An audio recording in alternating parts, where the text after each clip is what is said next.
CAA অর্থাৎ citizenship amendment act, যে act চালু হয়েছে এবং যে অ্যাক্ট নিয়ে গোটা রাজ্য রাজনীতি তো বটেই, গোটা দেশের রাজনীতিতেও ঝড় উঠেছে এবং আমাদের রাজ্যের মুখ্যমন্ত্রী তিনি বারবার বিরোধিতা করেছেন।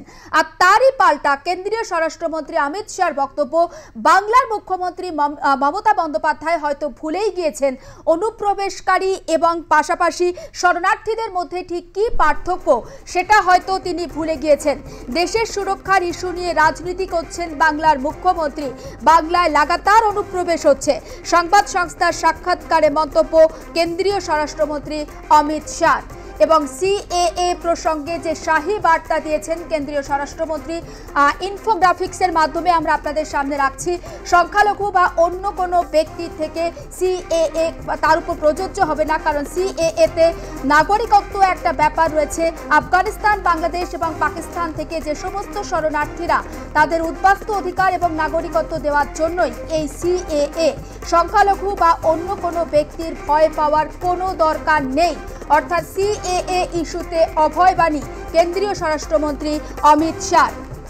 পশ্চিমবঙ্গের মুখ্যমন্ত্রী তথা তৃণমূল নেত্রী মমতা বন্দ্যোপাধ্যায়কে আক্রমণ শানিয়ে তিনি আরও বলেন, হাত জোর করে বলছি রাজনীতি করবেন না, বাংলাদেশ থেকে আসা হিন্দুদের সঙ্গে অবিচার করবেন না। পশ্চিমবঙ্গের মুখ্যমন্ত্রী শরণার্থী এবং অনুপ্রবেশকারীদের মধ্যে যে পার্থক্য, সেই পার্থক্যটাই বোঝেন না, কটাক্ষ কেন্দ্রীয় স্বরাষ্ট্রমন্ত্রী। তিনি আরও সংযোজন করেন, যদি আপনি জাতীয় নিরাপত্তার বিষয় নিয়ে এই ধরনের রাজনীতি করেন, তোষণের রাজনীতি করতে গিয়ে অনুপ্রবেশ চলতে দেন, তাহলে মানুষ আপনার সঙ্গে থাকবে না। আমরা আরেকটু ডিটেলস ইনফরমেশন নেব। সুচারু মিত্র আমাদের প্রতিনিধি রয়েছেন টেলিফোন লাইনে। সুচারু, দেখুন, বেশ কয়েকটা বিষয় খোলসে করে দিয়েছিলেন অমিত শাহ এবং তিনি সরাসরি বাংলার মুখ্যমন্ত্রী মমতা বন্দ্যোপাধ্যায়ের বিরুদ্ধে অভিযোগ করেছেন যে অনেক ক্ষেত্রেই ভুল বোঝানো হচ্ছে। প্রথম তিনি বলেছেন যে সিএএর সঙ্গে, সিটিজেন অ্যামেন্ডমেন্ট অ্যাক্টের সঙ্গে কোনো সম্পর্ক নেই এনআরসি, এটা তিনি খোলসে করেছেন। তিনি খোলসে করেছেন যে সংখ্যালঘু বা অন্য কোনো ব্যক্তির ভয় পাওয়ার কোনো কারণ নেই এবং সিএতে নাগরিকত্ব কেড়ে নেওয়ার কোনো বিষয় নেই। হিন্দু মুসলিমের মধ্যে বিভেদ তৈরির চেষ্টা করা হচ্ছে।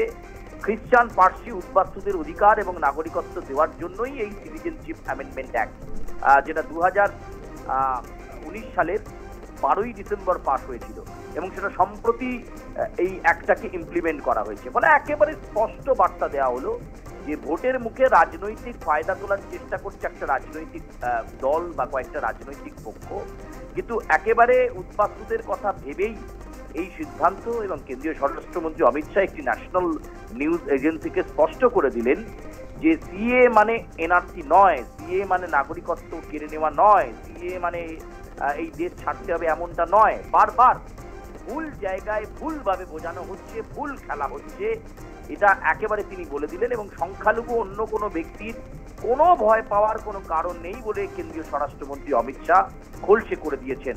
এবং আমরা গ্রাফিক্যাল প্রেজেন্টেশনের মাধ্যমে যে তথ্যগুলো শেয়ার করছি, একেবারে দর্শকদের জন্য আবারও বলবো, এই বার্তাই কিন্তু সিএ প্রসঙ্গে অমিত শাহ স্পষ্ট করে দিতে চেয়েছেন যে সিএ মানে নাগরিকত্ব মানে কিন্তু এনআরসি নয়, এর সঙ্গে এনআরসির কোনো যোগাযোগ নেই এবং কোনো কাউকে দেশ ছাড়তে হবে এরকম কোনো ব্যাপার নেই। আফগানিস্তান, বাংলাদেশ, পাকিস্তান থেকে হিন্দু, বৌদ্ধ, জৈন, শিখ, খ্রিস্টান, পার্সি উদ্বাস্তুদের অধিকার এবং তাদের নাগরিকত্ব দেওয়ার জন্য মোদিজি কমিটমেন্ট করেছিলেন। সেই কমিটমেন্ট পরবর্তীকালে আইনসভায় পাশ হয়, অর্থাৎ লোকসভায় পাশ হয় এবং তারপর এটা আইন।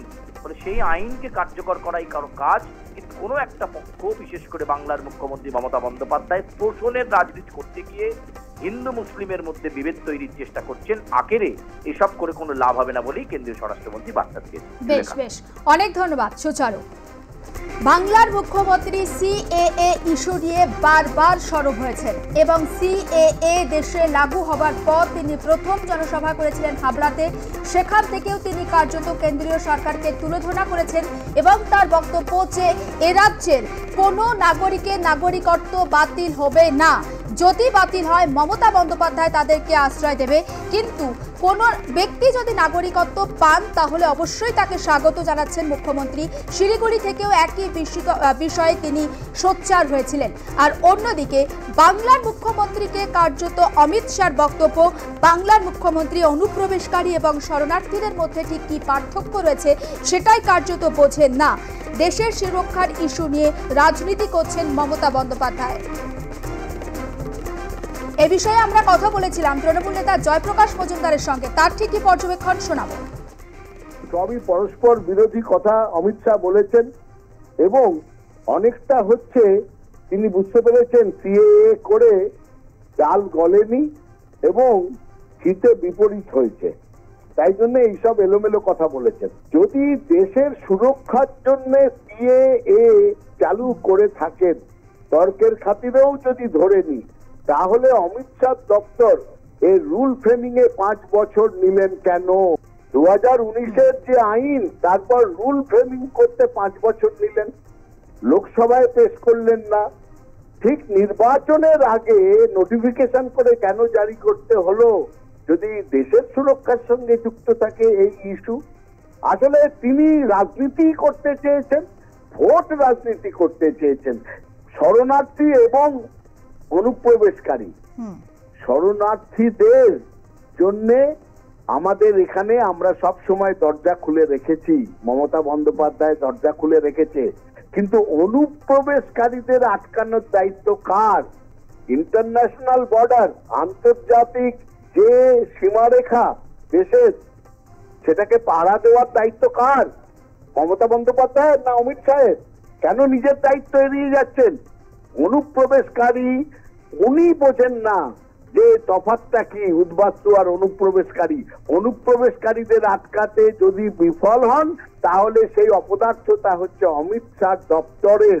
শুধু ভোট রাজনীতি করে দেশকে উপকার করা যায় না। মিটিং এ সেই বিখ্যাত উক্তি করেছিলেন, क्रोनोलॉजी थोड़ा समझ लीजिए, क्रोनोलॉजी पहले सीएए आएगा, उसका बाद आएगा एनआरसी। এটা আপনাদের কাছেও এই ফুটেজ আছে, আর আমরা বলছি, আমরাও জানি সিএএ, তারপরে এনআরসি, তারপরে খাঁচায় বন্দি মানুষ, যাকে বলা হয় ডিটেনশন ক্যাম্প, হিটলারের ডিটেনশন ক্যাম্প, মানুষ মারার ফন্দি আর কিছু মানুষকে বিতাড়নের ফন্দি। এই হিটলারি সরকারকে তাই জন্য জনগণ মেনে নেবে না।